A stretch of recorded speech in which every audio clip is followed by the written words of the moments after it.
அமைச்சரவை விரிவாக்கம் செய்யப்பட்டு புதிய அமைச்சர்கள் நாளை பதவியேற்க உள்ளதாக தகவல். ஆளுநர் அர்லேகர் இன்று இரவு சென்னை வருவது உறுதியாகியுள்ளதால் காலை 10 மணிக்கு பதவியேற்பு விழா நடத்த திட்டம்.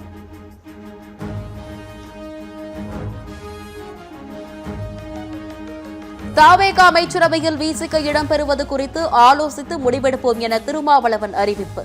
அமைச்சரவையில் அதிமுக எம்எல்ஏக்களுக்கு இடமில்லை என பரபரப்பு பேட்டி.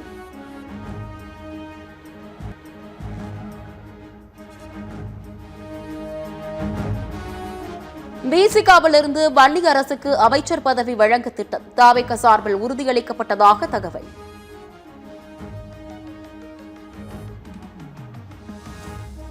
தமிழக அமைச்சரவை விரிவாக்கத்தில் புதிய திருப்பம். அதிமுகவில் புயலை உருவாக்கிய எஸ்பி வேலுமணி, சி.வி. சண்முகம் இடம்பெறுவதில் சிக்கல்.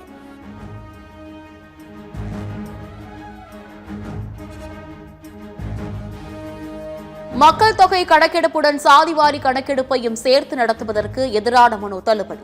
அரசின் கொள்கை முடிவில் தலையிட முடியாது என கூறி உச்சநீதிமன்ற தலைமை நீதிபதி சூரியகாந்த் அமர்வு திட்டவட்டம். அம்பானி பெட்ரோலை வெளிநாடுகளுக்கு ஏற்றுமதி செய்கிறார். ஏற்றுமதி செய்த பணத்தை பாஜகவிற்கு நிதியாக அளிக்கிறார். வரப்போகும் பொருளாதார புயலிலிருந்து நாட்டு மக்களை பிரதமர் மோடியால் காப்பாற்ற முடியாது என மக்களவை எதிர்க்கட்சித் தலைவர் ராகுல் காந்தி எச்சரிக்கை.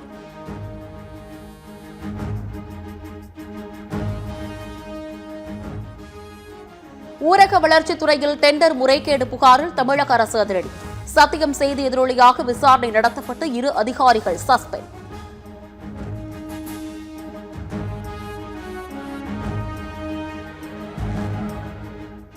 திராவிட பேரொளி அயோத்திதாசர் பண்டிதரின் 181வது பிறந்த தினம். திருவுருவ சிலைக்கு முதலமைச்சர் விஜய், முன்னாள் முதலமைச்சர் ஸ்டாலின் மரியாதை.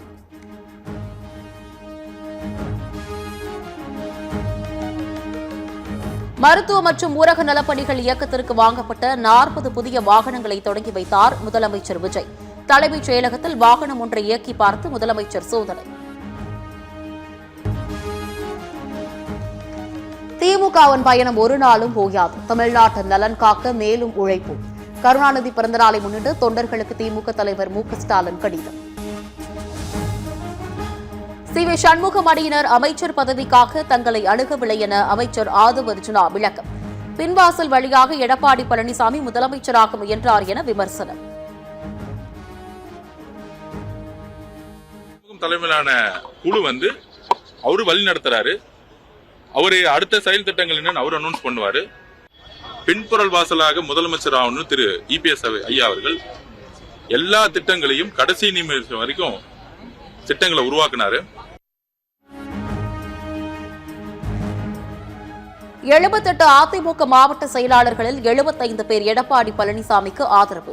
எடப்பாடி பழனிசாமி மீது குற்றம் சாட்டுவதை சி.வி. சண்முகம் நிறுத்த வேண்டும் என அக்ரி கிருஷ்ணமூர்த்தி எச்சரிக்கை.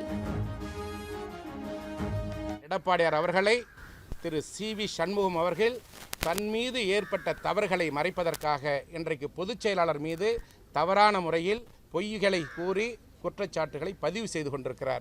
தயவு செய்து அவர் கூறுகின்ற குற்றச்சாட்டுகளை இதோடு நிறுத்திக் கொள்ள வேண்டும் என்பதை இந்த நேரத்திலே தெரிவித்துக் கொள்கிறேன். திருவாரூர் மாவட்டம் முத்துப்பேட்டையில் செய்தியாளர் மீதான தாக்குதலுக்கு நாம் தமிழர் கட்சி ஒருங்கிணைப்பாளர் சீமான் கண்டனம். நடப்பது தவேக ஆட்சியா இல்லை திமுக ஆட்சியா, இதுதான் மாற்று அரசியலா என சரமாரி கேள்வி.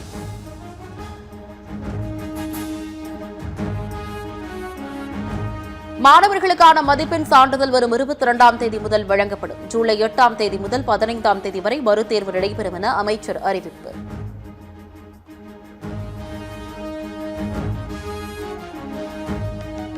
கடந்த ஆட்சியில் பள்ளி கல்வித்துறையில் செயல்படுத்தப்பட்ட திட்டங்கள் அனைத்தும் தொடரும். பள்ளி கல்வித்துறை அமைச்சர் ராஜ்மோகன் விளக்கம்.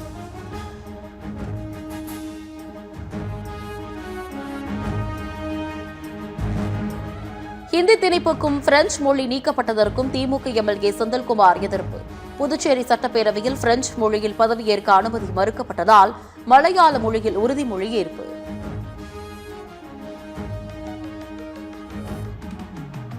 പുതുച്ചേരി നിയമസഭയിലേക്ക് തിരഞ്ഞെടുക്കപ്പെട്ട ആർ സെന്തിൽകുമാർ എന്ന ഞാൻ നിയമം മൂലം സ്ഥാപിതമായ ഇന്ത്യ ഭരണഘടനയോട് യഥാർത്ഥ വിശ്വാസവും കൂറും പുലർത്തുമെന്നും കടമകളെ വിശ്വാസത്തോടെ നിറവേറ്റുമെന്നും ആത്മാർത്ഥമായി പ്രതിജ്ഞ എടുക്കുന്നു. നന്ദി.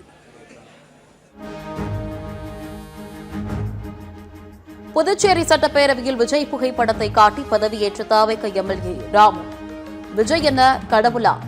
உணர்ச்சி மிகுதியில் எம்எல்ஏக்கள் இங்கு பேசக்கூடாது என தற்காலிக சபாநாயகர் கண்டிப்பு.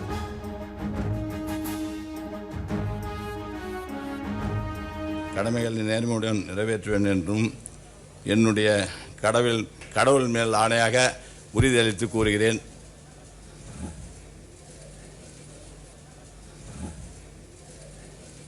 இந்த புதுசாக ஒரு காடை காட்டினார் இல்லைங்களா, கடவுள் ஏற்கனவே ஒரு 1008 கடவுள் இருக்கிறாங்க, இப்போ 1009 வருது.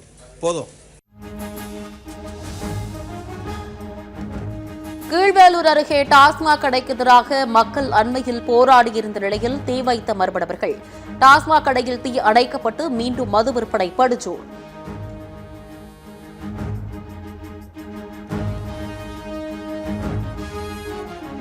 பிரதமர் மோடியை எதிர்த்து கேள்வி கேட்ட நார்வே பத்திரிகையாளர் ஹெல்லேவின் முகநூல் இன்ஸ்டாகிராம் பக்கங்கள் முடக்கம். 800க்கும் குறைவாக இருந்த ஹெல்லேவின் எக்ஸ் தளத்தை பின்தொடர்வோரின் எண்ணிக்கை திடீரென 50,000-ஐ தாண்டியது. தெற்கு மற்றும் மத்திய சீனாவில் கனமழையால் திடீர் வெள்ளப்பெருக்கு, பல இடங்களில் நிலச்சரிவு. மழை தொடர்பான விபத்துகளில் 21 பேர் உயிரிழந்ததாக அதிகாரிகள் தகவல்.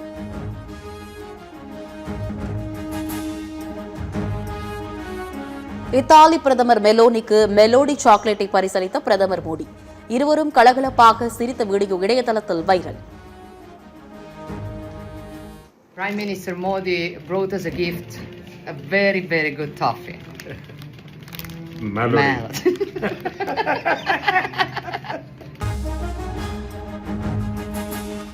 நீலகிரி, கோவை, தேனி, ஈரோடு, திண்டுக்கல் மாவட்டங்களில் இன்று கனமழைக்கு வாய்ப்பு.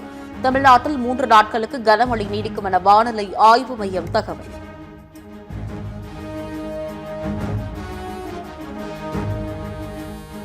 சென்னையில் 2 நாட்களுக்கு மிதமான மழை பெய்யக்கூடும் என வானிலை ஆய்வு மையம் கணிப்பு.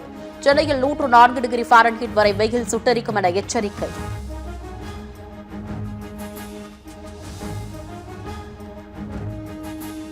ஐபிஎல் பிளே ஆஃப் மற்றும் இறுதிப் போட்டிகளுக்கான டிக்கெட் விற்பனை இன்று தொடக்கம். டிக்கெட் விற்பனை 2 கட்டங்களாக பிரிக்கப்பட்டு இன்று இரவு 7 மணி முதல் ஆன்லைனில் விற்பனை.